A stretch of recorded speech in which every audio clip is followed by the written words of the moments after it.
Bom dia, queridos irmãos. Estamos iniciando mais uma mensagem de esperança. Uma mensagem de amor, de paz, de alegria. Uma mensagem de fé, de edificação e fortalecimento. Uma mensagem de conforto e consolo para os nossos dias. Quero meditar com os irmãos hoje o Salmo de número 119, a partir do verso 97 até o verso 104. O texto da palavra de Deus diz: quanto amo a tua lei, é a minha meditação todo dia. Os teus mandamentos me fazem mais sábios que os meus inimigos, porque aqueles eu os tenho sempre comigo. Compreendo mais do que todos os meus mestres, porque medito nos teus testemunhos. Sou mais prudente que os idosos, porque guardo os teus preceitos. De todo mau caminho desvio os pés, para observar a tua palavra. Não me aparto dos teus juízos, pois tu me ensinas. Quão doces são as tuas palavras ao meu paladar, mais que o mel à minha boca.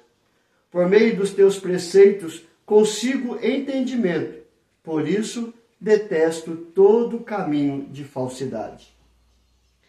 O Salmo 119 é um salmo acróstico, um poema sobre as Escrituras Sagradas, sobre a Palavra de Deus, sobre a lei de Deus para todo aquele que nele confia, nele espera e nele busca.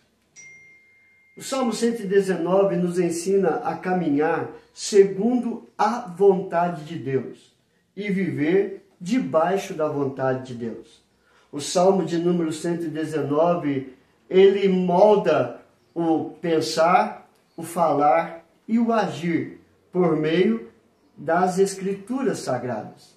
Ele apresenta para nós como deve ser a fé, a confiança e o esperar em Deus.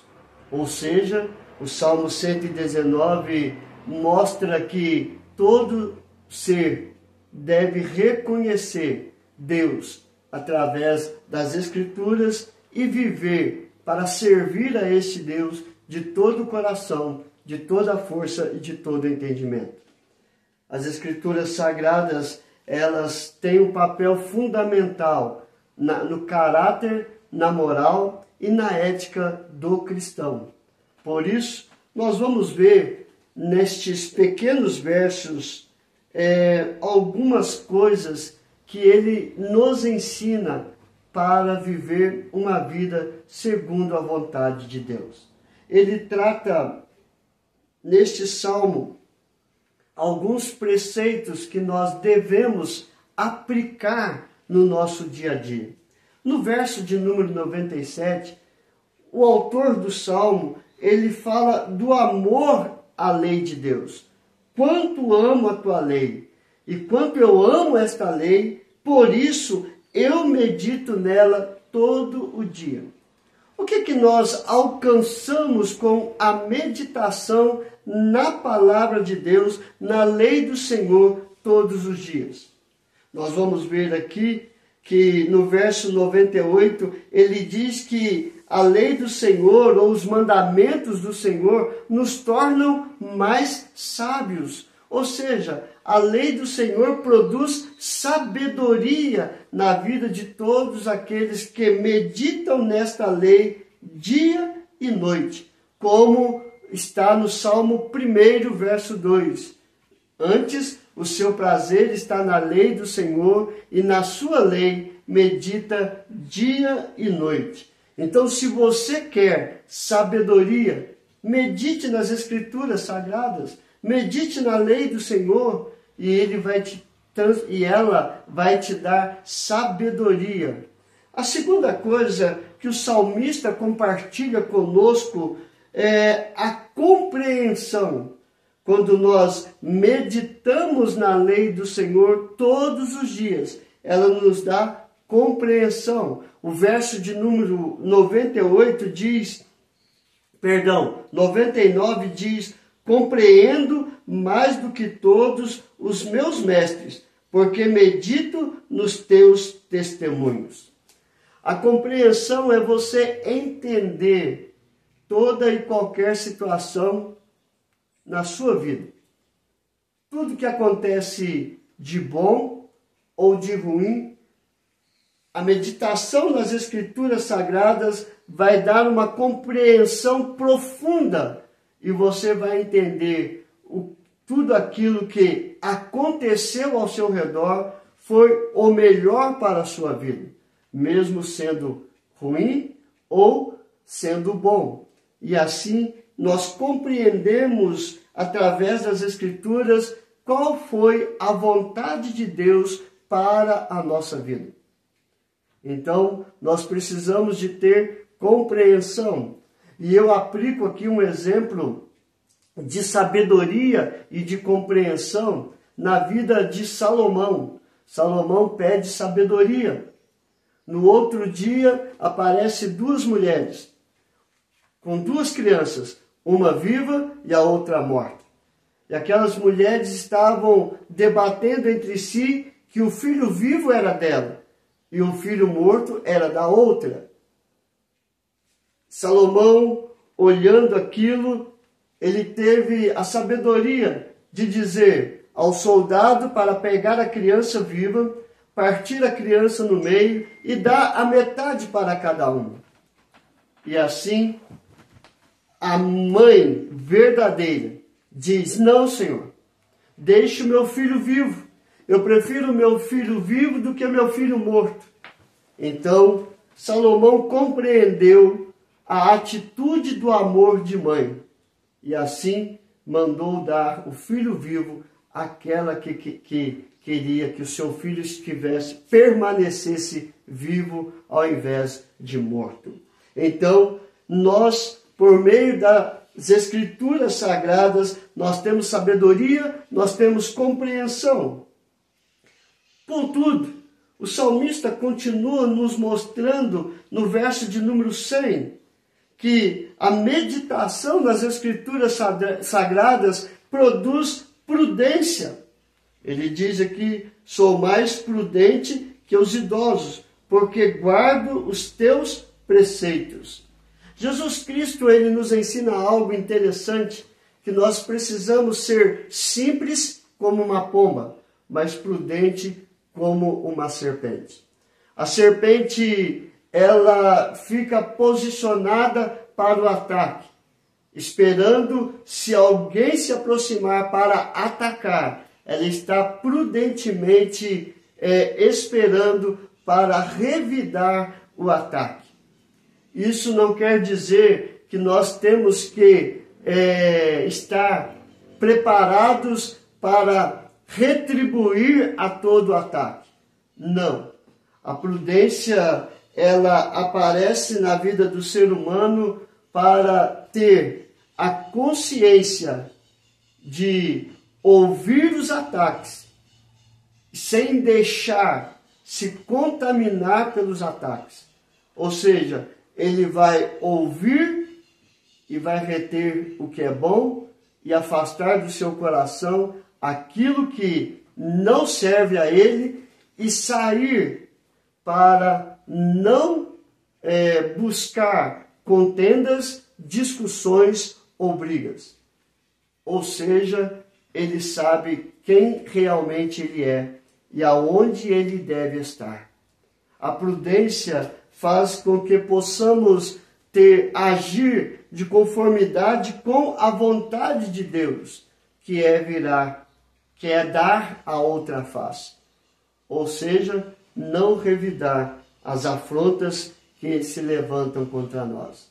A prudência é saber andar segundo as Escrituras Sagradas e viver em paz com os outros, em paz com Deus e em paz consigo mesmo. Outra coisa que nós conseguimos ou conquistamos com a meditação todo dia é fugir da aparência do mal. O verso de número 101 diz: de todo o mal desvio os meus pés para observar a tua palavra. Então você vê, quando nós compreendemos as Escrituras Sagradas e meditamos nas Escrituras, nós sabemos o que é bom, o que é ruim. O que é bom, eu vou prosseguir neste caminho, mas o que for ruim, eu vou me desviar deste caminho, ou seja, eu vou fugir de toda aparência do mal. Ensinamentos de Cristo. Fuja de todo pecado, se desvie de todo pecado, siga a verdade, siga o juízo, e assim nós vamos fugir de tudo aquilo que nos leva a nos afastar de Deus. Isso é desviar dos caminhos que levam para o pecado. O Salmo de número 1 vai falar justamente isso. Feliz o homem que não se assenta, que não se detém e que não ouve conselhos dos pecadores. E assim, o seu prazer é meditar na lei do Senhor dia e noite. Então eu fujo de toda a aparência que me leva para o mal e para o pecado. Mas como que eu sei disso? Através da meditação na palavra do Senhor todos os dias. Queridos, esses versos que nós lemos, eles sempre terminam com a mesma coisa, com a mesma fala. Pode ser com falas diferentes, mas o objetivo e a essência é a mesma. Por exemplo, no verso 98, porque os teus mandamentos me fazem mais sábios que os meus inimigos, porque os teus mandamentos eu os tenho sempre comigo. Ou seja, os mandamentos do Senhor, ele é carregado no coração todos os dias. No verso de número 99, ele diz, porque medito nos teus testemunhos. Ele está dizendo que a meditação nos testemunhos, nas Escrituras, nos mandamentos do Senhor. No verso de número 100, ele diz, porque guardo os teus preceitos. Ele guarda dentro do coração os preceitos da palavra, da meditação da palavra do Senhor. E no verso de número 101, para observar a tua palavra. Queridos, se nós colocamos a palavra de Deus em nossa vida, seja no pensar, seja no falar e seja no agir, nós seremos plenamente abençoados. Com sabedoria, compreensão, com prudência e também com fuga de toda aparência do pecado para os braços de Deus. Que Deus nos abençoe e aplique esta palavra, esta breve meditação em cada coração. Vamos orar? Senhor, graças te damos, porque o Senhor nos se revelou através da criação. Os céus proclamam a glória de Deus e o firmamento anuncia as obras das tuas mãos. Através da criação, nós temos a certeza que o Senhor está por trás de tudo isso. Mas mesmo assim, o Senhor nos revela, o Senhor se revela através das Escrituras Sagradas. E meditando nas Escrituras, nós vemos um Deus que está moldando o nosso pensar, o nosso falar e o nosso agir através da tua palavra, dos teus mandamentos, da tua lei. Pai, que esta lei, que estas Escrituras, que esses mandamentos nos levem a buscar plenamente de coração e de alma a Cristo Jesus, e crendo em Cristo Jesus como Senhor e Salvador, possamos caminhar pela verdade, porque conhecendo a verdade, esta verdade vai nos libertar de todo o pecado. Mas por que a verdade? Porque Jesus Cristo é a verdade revelada, o Filho, o teu Filho, que veio morrer na cruz para nos salvar de todo o mal e de todo o pecado. E conhecendo a Cristo, Cristo nos liberta de toda a escravidão do pecado e da consequência do pecado, que é a morte espiritual. Ó Deus maravilhoso, é meditando nas Escrituras que eu vou conhecer e aprender todo este caminho até ao Senhor. e o caminho também é Jesus Cristo. Ó Deus amado, aplica estas verdades em nosso coração para vivermos a vida eterna. Ó Pai, clamamos pelas famílias, pelos casamentos, pelos enfermos, ó Pai. Aqueles que precisam de restauração, restaura. Aqueles que precisam de cura, cura, Senhor. Aqueles que precisam de libertação, liberta. Mas seja conforme a tua vontade, que é boa, perfeita e é agradável. De acordo com a nossa busca, com a nossa meditação na tua lei, nos teus mandamentos, hoje e para todos sempre, nós oramos em nome do teu Filho amado Jesus. Amém e amém. Queridos, que Deus te abençoe e até amanhã, se Deus quiser.